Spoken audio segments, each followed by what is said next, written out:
জাগোবাহে তিস্তা বাঁচাই স্লোগানে তিস্তা পাড়ে ৪৮ ঘন্টার অবস্থান কর্মসূচি শুরু হয়েছে। তিস্তা নদী রক্ষা আন্দোলনের ব্যানারে তিস্তাপাড়ের জেলা লালমনিরহাট, কুড়িগ্রাম, রংপুর, নীলফামারী ও গাইবান্ধায় একসঙ্গে চলছে এ কর্মসূচি।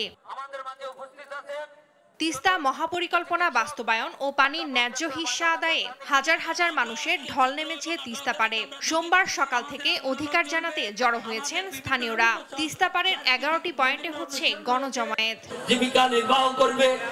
সকাল থেকে তিস্তা ব্যারেজের নীলফামারীর ডালিয়া পয়েন্টের হেলিপ্যাড মাঠে অবস্থান নিয়েছে ১০,০০০ মানুষ।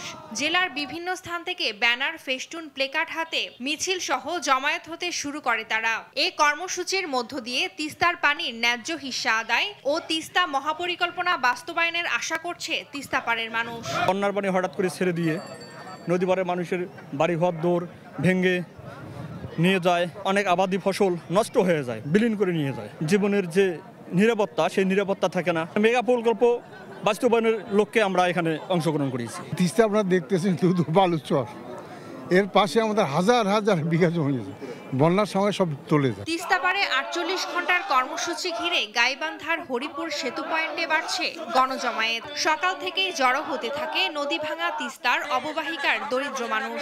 ভারতের কাছে তিস্তার পানির ন্যায্য হিস্যা চেয়ে জমায়েত হয়েছেন তারা। এই সময় এই লোকগুলোর যে দুঃখ কষ্ট হয় বলার না।